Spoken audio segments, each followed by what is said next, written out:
오늘은 행복한 부자 마인드로 프로그래밍 하라 용서의 법칙과 마지막 챕터를 하겠습니다. 용서의 법칙, 용서할 때 부가 당신을 찾아주리라. 회복실에서 눈을 떴다. 의사가 침대에 누운 나를 내려다보고 있었다. 의사는 내 몸에 박힌 탄환을 찾아내느라 힘들었지만 계속 찾아내 제거했다고 말했다. 그리고 의사는 내 맹장까지 잘라냈다고 덧붙였다. 나는 깜짝 놀라 물었다. 아니 왜 내 맹장까지 잘라냈지요? 총상은 반대편에 있는데요. 의사가 대답했다. 정상적인 절차일 뿐입니다. 우리는 개복 수술을 할 때마다 일종 예방 조치로 맹장을 잘라냅니다. 그래야 나중에 맹장 때문에 고생하지 않으니까요. 당신도 이제 맹장 때문에 고생할 일은 없을 겁니다. 나는 믿을 수가 없었다. 내 몸에서 내게 필요한 기관을 하느님보다 더 많이 한다고 생각하며 내 몸 한 부분을 허락도 없이 잘라낸 의사의 대담함과 오만함에 놀라지 않을 수 없었다. 하여간 나는 며칠 후 병원 문을 나섰지만 분을 사귈 수가 없었다. 설상가상으로 나는 수술 후 몸이 쉽게 회복되지 않았다. 어느 날 봉합선이 터지면서 셔츠를 흠건히 적실 정도로 피가 흘렀다. 나는 황급히 병원으로 실려가 재봉합 수술을 받아야 했다. 그리고 일주일 후 수술 부위가 감염되어 나는 다시 병원 신세를 져야 했다. 통증은 견딜 수가 없었다. 눕기도 힘들었고 앉기도 힘들었다. 물론 서 있는 것은 더욱 불가능했다. 어떤 자세에서도 통증은 좀처럼 가라앉지 않았다. 그렇게 몇 달이 흘렀지만 내 증세는 좀처럼 호전되지 않았다. 오히려 더 악화되는 듯했다. 하룻밤에도 식은땀이 흠뻑 쪄서 서너 번 깨는 것은 다반사였다. 그때마다 온몸에서 기운이 빠져나가는 듯했다. 내 몸이 감염균과 필사적으로 싸우는 듯했다. 나는 몇 번이고 의사를 찾아왔다. 의사는 모든 가능성을 검사했다. 하지만 모든 것이 정상이었다. 도무지 내 문제의 원인을 찾을 수가 없었다. 결국 의사는 나를 전문가에게 보내기로 했다. 의사는 내가 여행 중에 열대성 풍토병에 걸린 것이라고 생각하고 그런 전문가로 연구하는 의사를 소개시켜 주었다. 하지만 그 전문가도 내 문제의 원인을 찾아내지 못했다. 다음에는 이비인후과 전문의, 마찬가지로 그도 찾아내지 못했다. 어느 날 내가 번뜩 스치는 생각이 있었다. 선생님, 엑스레이를 한번 찍어보면 어떨까요? 병원에서 탄환을 완전히 제거한 것 같지도 않거든요. 내 몸에 아직도 이물질을 몰아내려고 발버둥치는 기분입니다. 그럴 필요까지 있을까요? 괜한 돈 낭비인데요. 잭슨 병원 의사들이 엉터리라고는 하지만 그 정도까지는 아닙니다. 마침내 나는 위장 전문의까지 찾아갔다. 그 의사는 내게 장 전체를 엑스레이를 찍어보자고 말했다. 내가 준비한 동안 간호사가 내 흉터를 보고 무슨 상처냐고 물었다. 나는 총상의 흉터라고 대답했다. 간호사는 아무런 대답도 없이 엑스레이를 찍었다. 20분 후 간호사가 엑스레이 필름을 들고 들어왔다. 탄환이 그대로 남아있는데요. 척추 바로 옆에 있어서 제거하지 않은 모양이죠. 충격이었다. 아니 분노가 치밀었다. 그 때문에 지난 몇 달 동안 얼마나 고통에 시달렸던가. 게다가 내게는 보험도 없었다. 의사를 찾아다니며 검사를 거듭한 까닭에 거의 빈털터리가 되었다. 기억조차 할 수 없을 정도로 수많은 밤을 뒤척인 것을 생각하면 어찌 분노가 치밀지 않았겠는가. 그런데 의사는 내게 탄환을 제거했다고 분명 말하지 않았던가. 어떻게 의사가 환자에게 거짓말을 할 수 있단 말이지? 나는 갈피를 잡을 수가 없었다. 지독한 혼돈감이 물려왔다. 의료사고, 전문 변호사에게 이런 사건을 의뢰하면 재판을 받지 않고도 화해하며 100만 달러는 쉽게 손해질 것 같았다. 하지만 나는 인도의 손길이 필요할 때 항상 그랬듯이 두 눈을 감았다. 그리고 캐서린 폰더의 책을 무작위로 넘기면서 읽어야 할 구절을 손가락으로 찍었다. 내 손가락은 용서에 관한 글을 가리키고 있었다. 폰더는 내 상황을 예견이라도 했듯이 누군가와 소송이 걸린 상황을 예로 들고 있었다. 폰더는 당신이 원한이나 복수심에 사로잡히면 당신에게 할당된 부의 몫은 받을 수 없다 라고 말했다. 그리고 내 돈, 100만 달러가 소용돌이치며 하수구로 빠져나가는 모습이 머릿속에 그려졌다. 하지만 폰더의 말이 옳았다. 내 직관이 그렇게 말해주고 있었다. 나는 내 상황을 생각하며 30분 정도 보냈다. 의료팀이 허락도 없이 내 맹장을 잘라냈고 어떤 이유인지 몰라도 탄환이 내 몸에 남겨둔 것은 사실이었다. 하지만 그들은 내 목숨을 구했다. 나는 강도에게 총을 맞았다. 엄청난 피를 흘린 후에야 병원으로 옮겨졌다. 맥박은 급속히 떨어지고 있었고 심장도 거의 먹기 직전이었다. 그 의사들이 개입하지 않았다면 나는 10중 8구 죽었을 것이다. 그들은 나름대로 최선을 다했을 것이다. 나를 살려내기 위해 모든 능력을 쏟아냈을 것이다. 나는 용서의 기도문을 13번이나 썼다.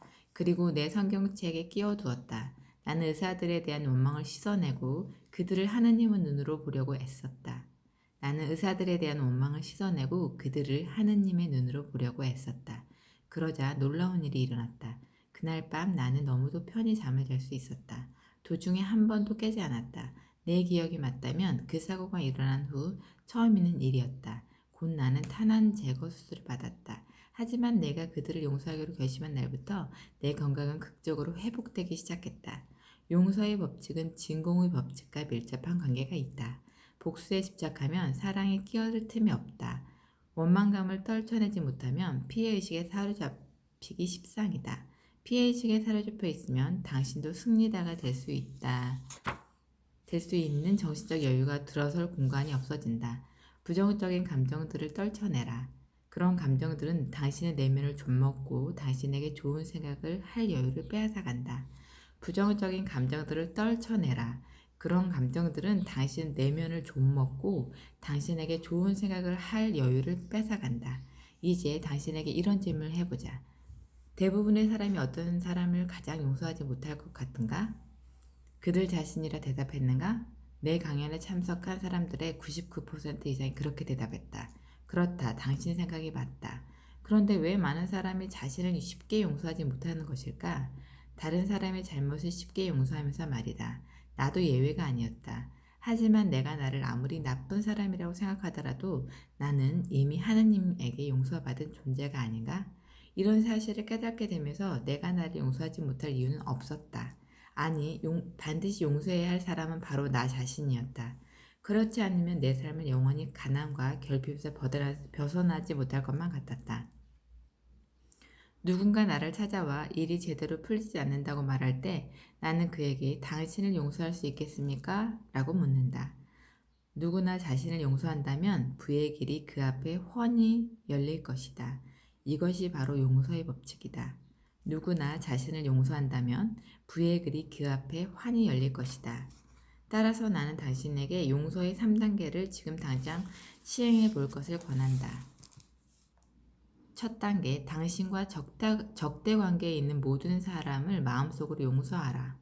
두 번째, 당신이 과거에 못된 짓을 했거나 험담한 사람, 혹은 소송 관계에 있거나 다툼을 벌이는 사람에게 마음속으로 용서를 구하라. 세 번째, 실패나 실수로 자책감에 빠져 있다면 당신 자신을 용서하라. 이 3단계 훈련을 끝내면 부의 길이 당신 앞에 훤히 열릴 것이다. 용서를 위한 기도. 다른 사람을 위한 기도. 용서하는 사랑이 우리를 자유롭게 하리라. 신성한 사랑이 우리 사이를 조화롭게 하리라. 당신을 사랑의 눈으로 보리라. 당신의 풍요로움을 찬양하고 당신의 신성함에 박수를 보내리라. 자신을 위한 기도. 신은 선하신 분위기에 내가 선한 일을 하기를 원하시리라. 신은 무조건적인 사랑으로 나를 용서하셨다. 따라서 모든 일이 원만히 풀리리라. 내 생각대로 살아왔지만 이제 옛날의 나를 버리리라. 나를 용서하고 부의 길을 향해 나아가리라. 내가 믿는 신이 나를 무조건적인 사랑으로 용서하였기에 나도 나 자신을 용서하고 남의 잘못도 모두 용서하리라. 9장, 당신은 우리 부자가 되기 위해 태어났다. 마지막 장입니다. 가난은 죄다. 오래전 찰스 필모어는 가난은 죄라고 주장하면서 기독교 공동체에 충격을 주었다. 그런데 오늘날 내가 이렇게 말해도 그 말을 충격적으로 받아들이는 사람은 적지 않다. 하지만 아랍어로 쓰인 성경 원전에도 죄는 목적을 달성하지 못한 것이란 뜻이다. 한편 내면의 평화재단에서 시행하는 기적의 광자는 죄를 사랑의 부족으로 정의한다. 나는 두 정의 모두에 동의한다. 가난하면 목적을 달성하지 못한 것이고 창조주가 당신에게 품고 있는 사랑을 거부한 것이라 생각하기 때문이다. 가난에는 영적인 면을 찾아보기 힘들다. 가난은 사람들에게 거짓말하고 훔치고 심지어 살인을 저지르게 만드는 원인이기 때문이다. 성공과 풍요는 당신에게 주어진 본능이다. 성공하지 못한 사람은 우주의 법칙을 거역한 사람이다. 성공과 풍요는 당신에게 주어진 본능이다. 성공하지 못한 사람은 우주의 법칙을 거역한 사람이다. 부자가 되겠다는 꿈은 숭고한 의무이기도 하다. 당신 문을 두드리며 들어오라고 초대하는 신의 존재를 인정하는가? 그러면 당신도 부자가 될 수 있다. 더 많은 것을 받아들이기 위해서는 더 큰 그릇이 되어야 하지 않겠는가? 부자가 되겠다는 꿈을 안고 영적인 깨달음의 길을 향해 한 걸음씩 내디더라. 부자가 되겠다는 꿈을 안고 영적인 깨달음의 길을 향해 한 걸음씩 내디더라. 신의 섭리로 채워질 수 없는 욕망은 없다. 만약 신의 섭리로도 채워질 수 없는 인간의 욕망이 있다면 이 우주가 온전하지 못하리라. 하느님은 벌을 주는 신이 아니다. 당신의 굴복을 요구하고 굽신거리기를 요구하는 위압적인 신이 아니다. 그런 식으로 설교하는 종교인이 있다면 그를 당신의 기억에서 지워버려라.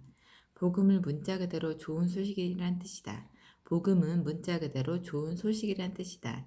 이 책이 부자를 꿈꾸는 당신에게 복음이다. 당신이 건강하고 행복하며 부유하길 바라는 창조주가 있다. 이보다 좋은 소식이 있겠는가? 그 창조주는 당신에게 모든 것을 주었다. 그 모든 것을 구체화시키는 것은 당신의 몫이다. 창조주는 당신에게 모든 것을 주었다. 그 모든 것을 구체화시키는 것은 당신의 몫이다. 누구나 부자가 될 수 있는 것은 아니다. 가슴을 활짝 열고 부자의 길을 받아들이는 사람만이 부자가 될 수 있다. 내 이웃, 내가 살고 있는 도시, 내 나라, 내가 살고 있는 세상을 둘러보면 가난과 궁핍에 신음하는 사람들이 적지 않다. 나를 질시의 눈으로 바라보는 사람도 있겠지만 그들이 누리지 못하는 축복을 누리는 이유를 궁금해하는 사람도 있을 것이다. 왜 그들에겐 축복이 허락되지 않는 것일까? 그 원인을 분석해보자. 첫 번째, 내가 더 열심히 일했기 때문일까? 그렇지 않다. 내 자동차를 정비해주는 정비사, 내 마사지 치유사, 내 가정부가 나보다 훨씬 열심히 일한다. 두 번째, 내가 더 많은 교육을 받았기 때문일까? 전혀 그렇지 않다. 나는 고등학교 1학년까지만 다녔다. 달리 말하면 고등학교 중퇴자다. 하지만 대학 교육까지 받고도 가난하고 궁핍에 시달리는 사람이 얼마나 많은가? 세 번째, 내가 더 착한 사람이기 때문일까? 그래서 신이 나를 더 사랑하기 때문일까? 천만의 말씀이다. 신이 사람을 차별한다고 생각하는가? 그래서 랜디는 착한 녀석이니까 그러니까 저 녀석에는 람보르기니를 줘야겠어. 하지만 메리는 별로 착하지 않아. 그러니까 도요타면 충분해. 저런, 랜디가 오늘 밤에 결승 시합에 있다고? 그럼 에너지를 좀 더 줘야겠군. 하지만 마이크는 고약한 녀석이야. 그러니까 암에 걸려 죽게 만들겠어. 라면서 사람을 차별하는 신이 있다고 생각하는가? 어리석은 생각이다. 하느님은 선한 신이다. 특별히 누구를 선택해서 벌 주지 않는다. 부자가 될 수 있는 기회를 모두에게 똑같이 부여한다. 그 기회를 포착하는 것은 전적으로 당신의 몫이다. 다섯 번째, 내가 더 영적이기 때문일까? 그렇다. 하지만 우리가 부의 법칙을 이해하는 정도, 또한 그 법칙에 따라 행동하는 정도에 따라 풍요의 크기도 달라진다는 사실을 기억해야 한다. 모든 것이 가능하다. 당신이 기도를 하고 하느님이 당신 기도에 응답하기 때문에 모든 것이 가능하다는 것은 결코 아니다. 당신도 부자가 될 수 있다는 믿음이 있을 때 모든 것이 가능하다. 당신도 부자가 될 수 있다는 믿음이 있을 때 모든 것이 가능하다. 그 믿음이 당신 안에서 내재된 힘의 문을 여는 열쇠이기 때문이다. 요컨대 모든 것이 당신의 정신에 달려있다. 당신이 어떤 생각을 하느냐가 중요하다. 건강과 행복, 인간관계, 지능, 경제적 사정은 당신 생각에 따라 결정된다. 당신이 마음에 품고 있는 생각이 모든 것의 성패를 좌우한다. 영적인 법칙들을 깨닫고 그 법칙들에 따라 당신에게 주어진 믿음과 재능을 최대한 발휘하라. 그럼 당신이 원하는 것을 얻을 수 있을 것이다. 넘치도록 얻을 수 있을 것이다. 당신은 조금의 손해도 보지 않으면서 두 팔을 활짝 벌려도 다 받을 수 없을 만큼 주어질 것이다. 이처럼 풍요로운 결실에 대한 굳은 믿음이 있어야 한다. 믿음은 우리에게 허락된 초월적인 힘이다. 불굴의 정신력은 무엇이라도 만들어낼 수 있다. 모든 것은 생각에서 시작된다. 믿음은 당신에게 필요한 생각, 당신의 잠재의식에 각인된 생각을 만들어낸다. 모든 것은 생각에서 시작된다. 당신의 믿음은 다른 사람에게도 영향을 미친다. 당신이 하는 일을 다른 사람들이 굳게 믿어줄 때 그들은 당신을 돕는 것에 만족하며 가치 있는 일을 하는 것이라 여긴다. 다른 사람의 이런 도움은 초월적인 힘으로 승화되며 당신의 능력을 한층 배가시킨다. 당신의 믿음은 다른 사람에게도 영향을 미친다. 당신이 하는 일을 다른 사람들이 굳게 믿어줄 때 그들은 당신을 돕는 것에 만족하며 가치 있는 일을 하는 것이라 여긴다. 다른 사람의 이런 도움은 초월적인 힘으로 승화되며 당신의 능력을 한층 배가시킨다. 신이 당신의 요구를 들어주는 것이 아니라 당신의 요구는 부자가 되겠다는 결심의 출발점일 뿐이다.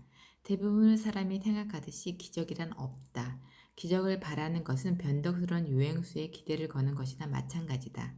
오히려 우주의 힘에 응답하면서 당신에게 필요한 것이 자연스레 찾아오길 기대하는 편이 더 낫다. 경제 상황, 직업, 교육의 정도, 직장 상사나 과거가 당신의 미래를 결정하는 척도도 아니다. 당신이 어떤 길을 선택하느냐에 따라 당신의 미래가 결정된다. 거듭 말하지만 당신은 부자가 되기 위해 태어났다. 당신에게 굳은 믿음만 있다면 모든 것이 가능하다. 그 믿음이 인간의 한계를 초월하는 영적 법칙에 따라 살겠다는 힘, 결국 당신도 부자가 될 수 있다는 힘을 당신 정신에 심어주기 때문이다. 신이 당신에게 얼마나 많은 것을 허락할 것이냐의 문제는 중요하지 않다. 진정으로 중요한 문제는 바로 이것이다. 신이 당신에게 주는 것을 얼마나 받아들일 것인가. 랜디 게이지. From 랜디 게이지. 모든 것은 정신적인 문제이다. 생각에 따라 결정된다고 합니다. 신이 우리가 착해서 우리에게 복을 주는 게 아니라 우리의 생각. 신은 우리에게 모든 가능성을 다 허락하였고요. 우리는 그것을 이루기 위한 생각, 결심을 하면 된다고 합니다.